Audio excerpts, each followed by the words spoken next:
A você que acompanha a TVI em suas multiplataformas, seja bem-vindo ao Essa Gente Grapiúna, programa de entrevistas que vai ao ar toda terça às 21h30 e todo sábado às 18h30. Este que é um espaço de diálogo que quer colocar em enlevo a identidade cultural de um povo, os traços identitários de uma gente, nossa gente, essa gente grapiúna. E como você sabe, antes de cada conversa, antes de cada entrevista, nós prestamos um tributo à palavra, no momento literário.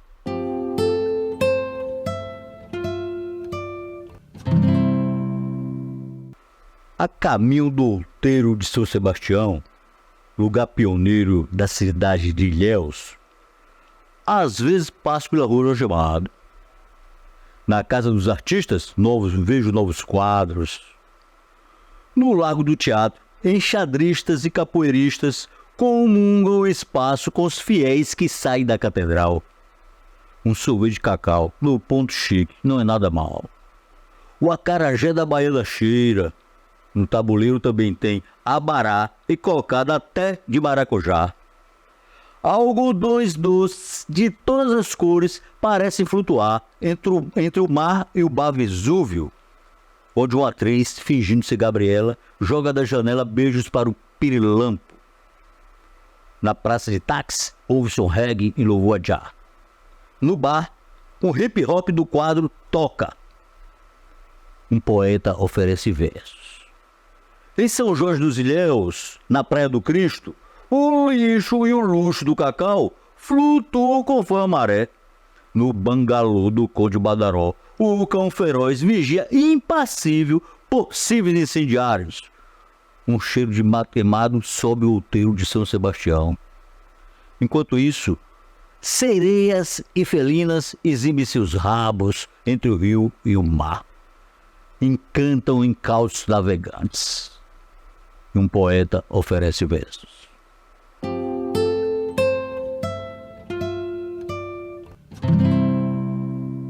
Hoje nós vamos dar início a uma série de entrevistas que tem um tema fundamental para pensar os rumos do nosso município, do nosso país.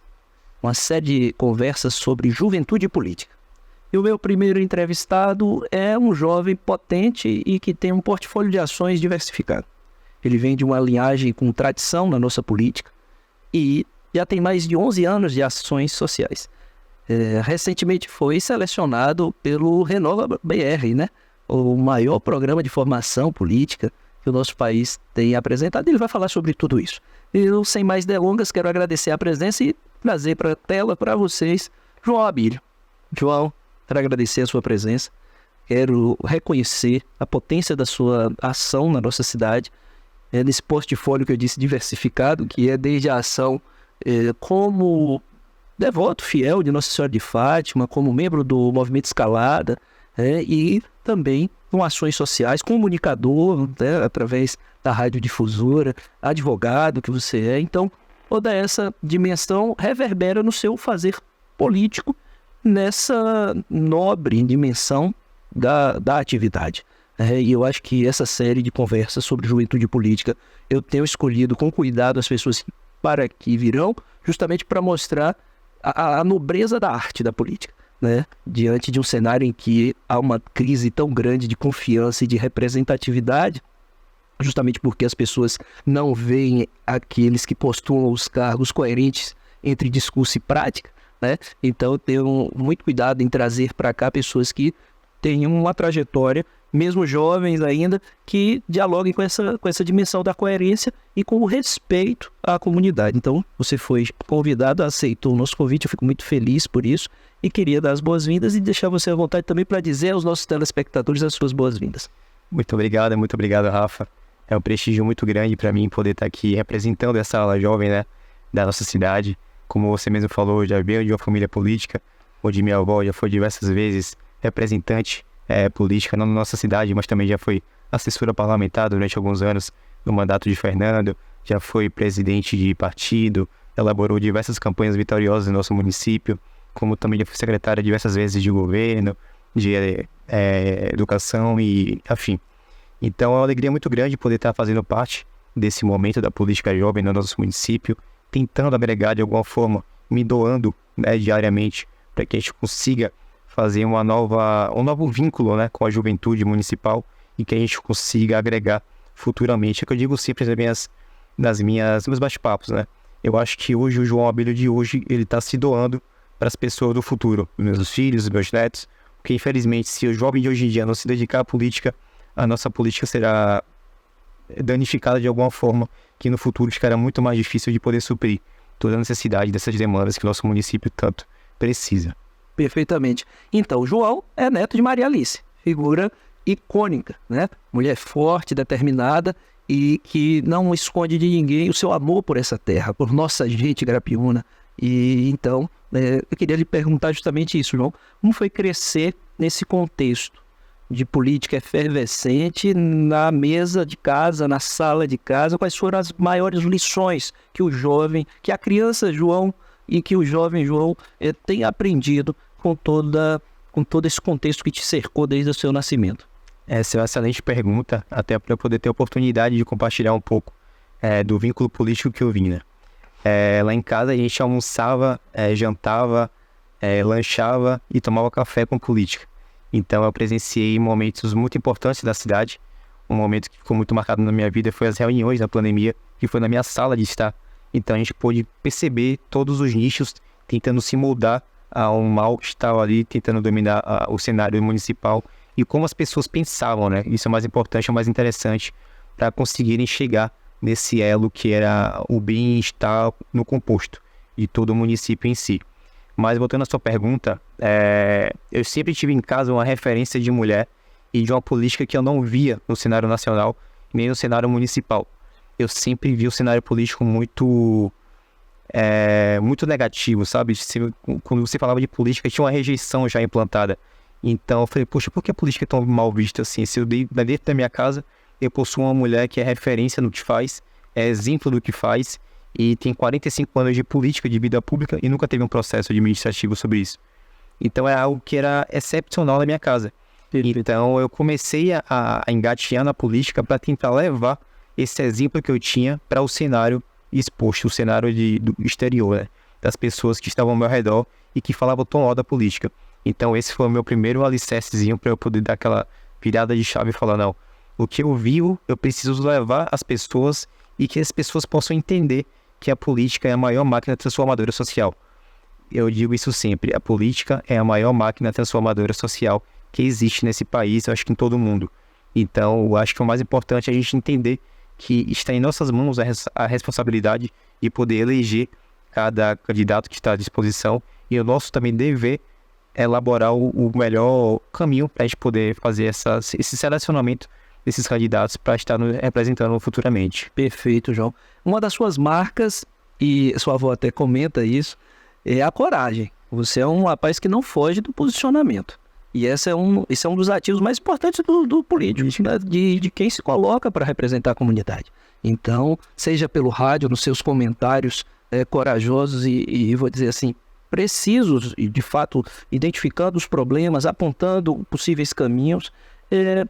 Essa coragem já trouxe para você algum desconforto no ambiente político? E a gente sabe que é repleto de disputas nos bastidores. Como é que é? Como é que é ser corajoso na política? Cara, é muito difícil te falar, Rafa. É muito complicado em relação a você estar preparado a receber o negativo também. Não é só saber se posicionar, mas é também ter o respeito com o que você se posiciona. Porque muitas vezes você pode falar o que quer e escuta também o que não quer. Eu sempre tive uma linha de que eu não ataco diretamente, não ataco a pessoa, a índole dela, a história de vida dela, a pessoa pai, a pessoa mãe, a pessoa dentro de casa. Eu não consigo ter esse mesmo vão em relação a críticas construtivas. Eu tenho uma linha de que eu respeito quem você é, eu respeito a sua história, mas eu nunca vou sair desse meio, sabe? Eu nunca vou abaixar essa linha, nunca vou para um confronto mais direto, mais baixo. Eu acho que, independente de política, existem pessoas e as pessoas precisam ser respeitadas. Mas, voltando um pouquinho à sua pergunta sobre referente a se isso já me deixou desconfortável em algum momento. Hoje, inclusive, eu estava com o prefeito Augusto Castro, né, lá no aniversário de Oduque, e a gente conversou um pouco, mesmo eu fazendo oposição ao governo nas minhas redes sociais, o que demarca ser oposição. Oposição é quando você critica, faz uma crítica construtiva do que você acha que tá faltando na sua cidade. Então, o que eu acho, eu não faço um papel de oposição. Eu faço um papel de cidadão itabunense. Perfeito. Entende? Então, eu tento demonstrar a gestão atual, o que eles estão pecando e o que eles podem melhorar com isso. Então, hoje eu tive com o Augusto, apertei a mão dele, a gente conversou por uns 30 minutos. Ele até brincou de que ele queria que eu fosse pro PSD jovem, que eu pudesse tomar a frente. Mas, política é isso e a gente vai tentando tirar da melhor forma possível. É sempre bom a gente estar agregando a Itabuna, que esse é o meu real lema, o meu real objetivo, é estar agregando a minha cidade, a minha juventude também, a todos os jovens que aqui estão, e quem sabe aí se tornar um espelho da política para muitos deles e poder agregar de alguma forma positiva aqui na cidade. Bacana, João. E aí, nessa caminhada aí de discussão sobre o eleitorado, você sabe que o eleitor está cada vez mais bem informado, e está suscetível, obviamente, às fake news, está suscetível a uma série de outras questões que precisam partir de um filtro, né, para se defender, mas o eleitor não é mais aquele eleitor de outrora que estava suscetível a manipulações tão grosseiras. Ele está refinando cada vez mais o seu direito de escolha. E o que o jovem João Abílio, nessa sua estreia, inclusive, eu acredito que nos próximos pleitos eleitorais teremos João Abílio figurando entre os postulantes, tem a oferecer de diferente para chegar nessas pessoas? Qual é o seu público prioritário? Como é que você está se organizando? Porque você está transitando, né? Nós vamos mostrar algumas imagens aqui, mas você está transitando em vários segmentos. Então, qual é o caminho que você está construindo nesse movimento que vai culminar naturalmente, e é bom para a cidade que seja assim, do seu nome estar na apreciação popular? Pergunta muito bacana, Rafa. Eu costumo dizer que o João Abílio político não diferencia nada do João Abílio pessoa. Eu sou isso que você está vendo, que a gente se conhece fora dos bastidores. Eu sou essa pessoa com a mesma índole. Eu nunca tive nenhuma pretensão política. Na verdade, a política aconteceu por acaso na minha vida. Eu nunca fui aquele cara que desde criança queria ser político, sabe? Então, eu meio que tinha vontade de dar continuidade no trabalho dos meus avós, dos meus antepassados. E sempre foi muito forte essa bandeira da ação social. E foi por isso que eu escolhi esse nicho. Eu perdi minha mãe com 13 anos, não sei se você sabe, mas o meu primeiro contato com a ação social foi junto com minha mãe, no cantinho SOS Canto da Criança, lá na Califórnia. Então, tinha um casal de São Paulo que queria adotar uma criança, e aí se apaixonou por uma criança, e aí a gente conseguiu fazer um network com eles, um bate-papo. Fazer um resumo rápido da história. Claro. E aí a gente conseguiu fazer esse meio termo, intercalar esse meio termo do casal de São Paulo com essa menininha do SOS Canto da Criança aqui em Itabuna. Resumindo, a criancinha foi adotada. Hoje em dia a gente tem um carinho muito grande por ela, a gente se fala hoje em dia. Então, graças a esse contato que eu tive com minha mãe, juntamente o SOS, com essas crianças que antigamente, não sei se hoje tem, né? Mas antigamente você podia pegar uma criança numa data comemorativa e passar a data com você em casa, tipo Natal, Dia das Crianças, algo do tipo. Então foi uma dessa, no Natal, se não me engano, que a Peta ali mora com a gente, né, durante um tempinho, e aí conseguimos fazer esse network. Enfim, minha mãe faleceu depois de um tempo, e eu tive na minha cabeça aquela mensagem interna de tipo, João, você precisa dar continuidade nisso. Isso é algo da sua essência.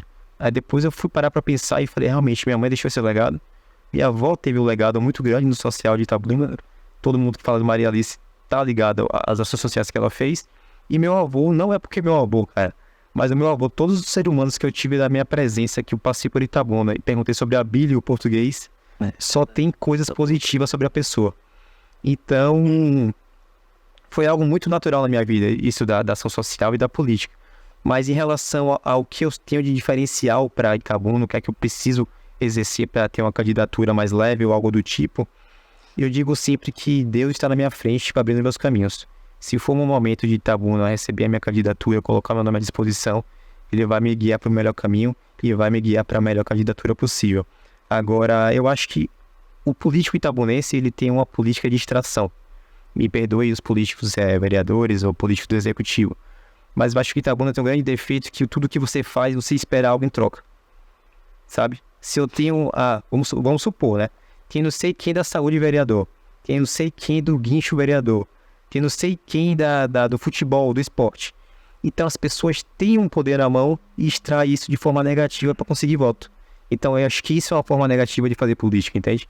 Então eu acho que fazendo um novo, como eu fiz muito trabalho social, e naturalmente as coisas veio acontecendo, portas veio se abrindo e vínculos se formando, eu acho que esse é o melhor caminho. Eu acho que a empatia é o que falta na política municipal no momento. Eu percebo, João, que você trabalha com leveza, uma responsabilidade grande que é assim, meio que ser o escolhido para defender um legado histórico, né? Você falou aqui de Abílio, você falou, né? Todos nós já estamos falando desde de sua avó, enfim, toda a sua família envolvida. E como é esse sentimento de ter que defender esse legado? Você lida muito bem, você é um cara leve, você não traz esse peso, isso não é um peso para você. Talvez isso seja um alimento, um nutriente do seu fazer. Mas conta pra gente como é se sentir, né, o cidadão que tá ali defendendo uma história tão robusta, né, de décadas e décadas de gente que lidou e lida até hoje com o esforço por fazer a nossa cidade um espaço melhor. Pô, Rafa, essa é uma pergunta muito criteriosa, eu vou dizer assim.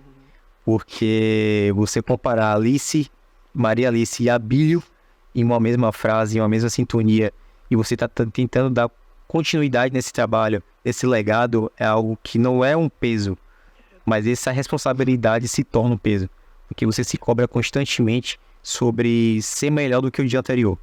Eu não quero ser melhor do que meu avô, não quero ser melhor do que minha avó, mas eu quero que a essência deles permaneça no meu trabalho, sabe? Então é um comprometimento muito grande. As ações sociais na minha vida, como eu te falei, entrou logo quando eu era muito cedo, desde os meus 15 anos eu faço ações sociais. E desde lá do passado, eu escuto falar, ele tá fazendo parte de política. Por conta que esses políticos que existem hoje em dia... Passam essa mensagem. Exatamente, passam essa negatividade. Então você, com os 15 anos, já começar a ouvir isso, se você não tiver um caminho, uma trilhagem no seu caminho, no seu pensamento muito grande, você já começa a se desmotivar. Ou se moldar esse comportamento. Exato. Então eu nunca tive isso. Eu tive na minha cabeça sempre aquela pretensão do que eu sou capaz de fazer e do que o meu coração... Só Deus sabe o que o meu coração sente, sabe? A minha verdade. Então eu nunca fui dessa linha de tô fazendo isso por isso, tô fazendo isso por interesse. Mesmo ouvindo muito isso, que eu acho que é natural. E uma coisa que tem na política que você precisa aprender desde cedo. Todo mundo vai te criticar. Você passa a ser vidrado. Na sua melhor atitude, na sua melhor entrega, vão ter pessoas querendo te negativar de alguma forma. E é isso, acho que você ter no seu pensamento o que você é capaz de fazer, o seu sonho que tá ali, a sua dedicação diária, o seu amor, exercendo tudo com isso, com amor, acho que as coisas vão acontecendo naturalmente, como vem acontecendo, como portas estão sendo abertas para mim e como pessoas maravilhosas, assim como você também abrindo seu espaço aqui para poder divulgar um pouco do meu trabalho, as coisas vão se unindo de forma naturalmente. Claro. E como foi esse encontro com o Renova? Cara, isso aí foi uma coisa interessante, porque um amigo meu me mandou no Instagram: ô João, dá uma olhadinha aqui no Renova. E eu não tinha conhecimento disso. Até a Milton, né? Até mandar um abraço pra ele, daqui a pouco ele chega aí. A Milton me mandou, falou: João, dá uma olhadinha que acho que vai ser bacana pra você. Eu não conhecia o programa. O Renova, pra quem não conhece, é a maior escola política do Brasil. A maior escola de formação política do Brasil. E ele me mandou, encaminhou e eu comecei a dar uma lida sobre o assunto. Daqui a pouco eu me peguei fazendo todas as etapas do programa. Fazia uma coisa ali, fazia uma pergunta ali, gravava o vídeo para mandar para eles, para ter uma seleção de vídeo. E quando eu fui ver, passei. Uma coisa bem natural, como eu te falei, é tudo bem natural e bem leve na minha vida, graças a Deus. E aí eu fui o primeiro, acho que fui o único jovem abaixo dos 25, abaixo dos 26, a ser selecionado em Itabuna. Teve outras pessoas selecionadas aqui também, eu não vou saber falar a lista completa. Mas eu fiquei muito orgulhoso por ser o caçula, né, aqui da cidade, tá podendo representar, ter essa outra responsabilidade nas minhas costas novamente, como a gente estava falando, mas que é de um prazer muito grande e eu sei que o Renova tem muito a agregar na minha vida, principalmente para poder fazer novos laços e tentar fazer novas candidaturas, quem sabe, né, desse meio político jovem aqui no município. Beleza. João, você nos apresentou várias fotos, vamos dar uma olhadinha. E vamos comentar para ilustrar essa nossa conversa, né? Nós chegamos até aqui falando sobre sua trajetória, falando sobre sua ancestralidade. Vamos comentar assim. Essa foto é bacana, foi quando eu me formei em Direito, né? Sou formado em Direito pela Unime. Não sou advogado, sou bacharel. Já não tem problema depois. Essa foto foi lá em casa, a gente fez um estúdiozinho, era pandemia, então a gente não podia sair. No finalzinho da pandemia a gente conseguia fazer as fotos. Também foi quando eu me formei lá com o pessoal da Unime. Meu forte abraço e gratidão a todos vocês. E tá aí a nossa querida Maria Alice, que já convidei e em breve ela virá falar conosco aqui no Essa Gente Grampiona. Olha que coisa linda, duas figuras maravilhosas lá dentro de você. Aí é nosso podcast, a gente tem um podcast, né? E a gente deu uma pausa agora por conta da pandemia. Mas essa foto foi quando a gente entrevistou o Cocó, logo no começo ali da volta da pandemia, né? Após o término da pandemia, a gente conseguiu pegar a Cocó, fazer uma bela entrevista. Acho que foi um momento muito emocionante pra gente também poder receber esse ícone da música regional e baiana. E agora doutor honoris causa. É verdade. Graças a pancadinha lá, né? Aqui é uma foto ilustre, tá? Pra mim, esse cara, ele vai ser o governador da Bahia. A Semineto, ele foi preparado a vida inteira para esse momento. Acho que precisamos respeitar os momentos. Como eu falei, tudo tem seu momento. Acho que o momento agora foi de Jerônimo, né? Mas eu acho que Neto tem uma capacidade enorme para poder gerir esse estado. E espero que futuramente possa fazer parte dessa transformação da Bahia com o Neto governador aí. Foi quando ele foi visitar a gente lá em casa. Ele veio aqui em Itabuna para poder dar algum tipo de entrevista. Aí ele ligou para minha avó pedindo para dar um pulo, para conversar com ela. E ele teve a oportunidade de ir lá em casa junto com o Kaká. Foi uma galera, cara. Foi umas 30 pessoas para poder fazer essa fotinha, essa reunião. E aí foi muito bacana. A gente pôde conversar um pouquinho do cenário político naquele momento. Infelizmente a gente não teve a vitória, né? Como a gente estava trabalhando. Mas respeitando todos os lados e elos também. Beleza, mais um. Agora você, em várias ações sociais, vamos ver aqui também na igreja, né? Essa aí foi lá para Solidário do ano passado, de 2022. Geralmente as redes sociais são assim, Rafa. Eu mobilizo meu Instagram, minhas redes sociais, para a gente conseguir levantar alguns recursos para a gente poder fazer as ações, né? E é sempre muito difícil, cara, porque eu não sei se é o costume das pessoas não estarem ajudando ou nunca ter ajudado. Então eu tento transmitir as imagens que eu faço, os vídeos que eu faço, como uma motivação para quem está do outro lado da tela, sabe? Às vezes as pessoas podem interpretar isso como, ele quer se promover. Não, eu não quero me promover. Eu quero que você se autopromova em relação ao você ser melhor do que você mesmo, sabe? Perfeito. No sentido de, poxa, eu posso ajudar ele. Eu convido as pessoas, porque geralmente também não eu vou sozinho. Não tem ninguém comigo, só tem eu, mais uma pessoa me filmando para eu poder conseguir mobilizar algum tipo de ajuda também no dia, que é muito importante. Se não pode ajudar por contribuição, vai lá comigo, me ajuda a doar algo, sabe? Algo que vai ficar marcado. Eu sempre digo que ação social, cara, quando você faz uma vez, você é tocado pra sempre. Não tem retorno. É muito bom. E o papel do líder, né, de tomar iniciativa, de ser vanguarda, de ir primeiro ao encontro, né, de muito inspirar pessoas. Vamos ver mais. E aí, essa dimensão, você é comunicador. Cara, isso aí foi acontecendo naturalmente, viu? Do jeito que a política veio naturalmente também, a comunicação chegou na minha vida naturalmente. Segura essa imagem aí, Rafa. É bom falar para o nosso telespectador, a nossa telespectadora, que alguns programas da difusora estão sendo transmitidos da casa dos radialistas, dos comunicadores. Então, aí está na casa de João, na casa de Maria Alice, né, onde é transmitida a Voz do Povo, um programa diário, inclusive que nós temos lá um dia dividido para o Sarau, né? Na sexta-feira com vocês lá. E assim também como o Kaká Ferreira está transmitindo de casa, também alguns estão transmitindo do estúdio, outros de casa, e está ali. João conduzindo aí. Aí é o seguinte, Rafa, a gente montou um estúdio em casa por conta da locomoção da minha avó. Como eu te falei, ela tá assim, as cartilagens entre os ossos, então qualquer locomoção que ela faça é muita dor. Então a radiodifusora é impossível para ela por conta das escadas, gigantescas, não tem como. Então a gente montou um estúdio na nossa sala de estar. Então todos os convidados a gente recebe lá, todo dia de segunda a sexta. Quero até mandar também um abraço para Souza, para a Bélia, né?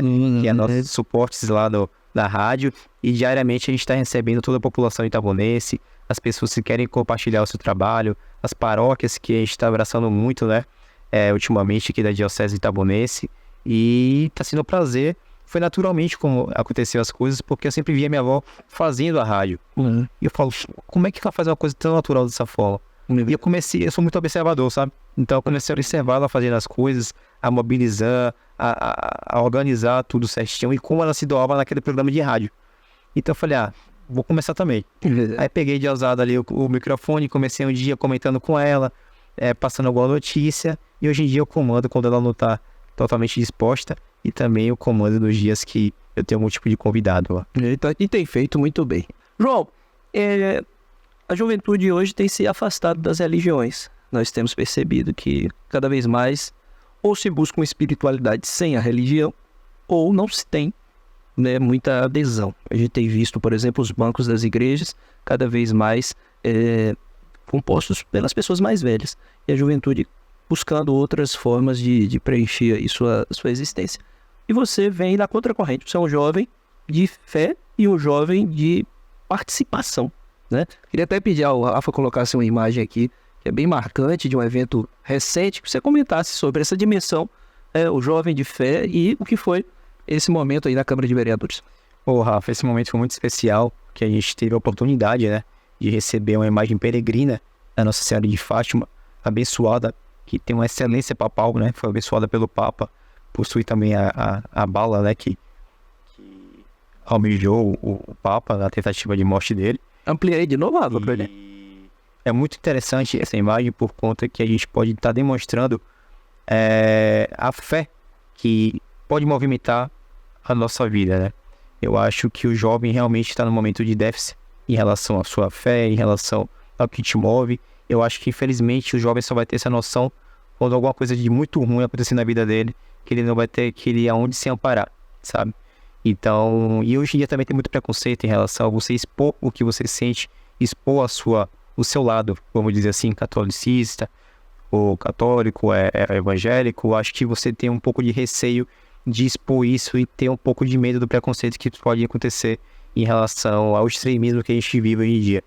Então, a minha base portuguesa, a minha base de Fátima, a minha base do meu segmento católico sempre foi muito exposto, sempre tive muita honra, muita felicidade e muito orgulho em expor isso e levar essa mensagem de Fátima para todos os cantos que eu passo.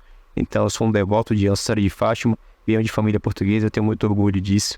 E com certeza, onde eu estiver, eu vou levar essa mensagem. E a gente não pode deixar de falar também do movimento Escalada, da importância dele na sua vida e da sua importância para o movimento. O Escalada entrou na minha vida logo após que eu perdi minha mãe, lá por 2009, 2010. Logo em seguida, eu fiz o Escalada, né? Fiz o encontro, participei do 2011.2, eu acho, algo assim. E foi um momento muito importante para mim, porque eu pude me encontrar mais ainda. Pude me fortificar com a família do Escalada, que realmente é uma família onde você se encontra. E fica aqui o meu recado para todos vocês, jovens, que possuem essa vontade de fazer o encontro. Façam, porque vale muito a pena. É um encontro fantástico. Você vai ser tocado de uma forma que realmente é indescritível. Eu não posso dar detalhes, porque é algo que é interno, eu não posso expor o que acontece. Mas fica aqui minha recomendação. Faça, porque vale muito a pena. E vai te elevar a um nível espiritual e de fé muito além do que você imagina que você tem. Eu sei que é um tempo também afastado e hoje em dia que eu estou voltando aos encontros novamente. Bacana. João, nosso programa está chegando ao fim. Eu queria que você falasse para as pessoas como é que elas acompanham o João Abílio nas redes sociais e você deixasse sua mensagem final, principalmente para a juventude, né? Porque nós estamos abrindo contigo uma série de Juventude Política. Deixasse esse recado para a juventude também. Primeiramente, eu quero te agradecer pela oportunidade, por estar abrindo espaço para poder divulgar um pouco do meu trabalho e por ser o primeiro, né, o convidado inicial aqui desse quadro. É muito bacana, é muito importante. Minhas redes sociais, eu uso muito o Instagram, com as vindas para qualquer lugar que eu vou, compartilho lá ao vivo. É o João_Abílio, aquele tracinho embaixo. Acho que se você colocar João Abílio só já aparece. Vai ter uma bandeira do Brasil e outra do Portugal, justamente pela história da família. Então segue lá, tem muita coisa bacana, tiro muitas questões, muitas dúvidas políticas e também compartilho um pouco do meu dia a dia e da minha vida pessoal com vocês. E a mensagem que fica é: vamos se doar agora para colher no futuro. Então espero que os jovens possam estar fortificados, unidos e juntos. Sempre, quando eu falo jovens, não é desmerecendo para quem já passou. Acho que se a gente está aqui hoje, é porque nossos antepassados fizeram o deles para a gente poder colher hoje. Então a gente precisa fazer hoje para os nossos colherem futuramente. Então espero estar todo mundo junto nas próximas eleições, exercendo sua democracia, exercendo o seu voto, e a gente está fazendo o melhor pela nossa cidade. E com a certeza do vigor da juventude a animar as ações de hoje e de amanhã, é que nós encerramos essa Gente Grapiúna. E você sabe, é especialmente sempre feito para você.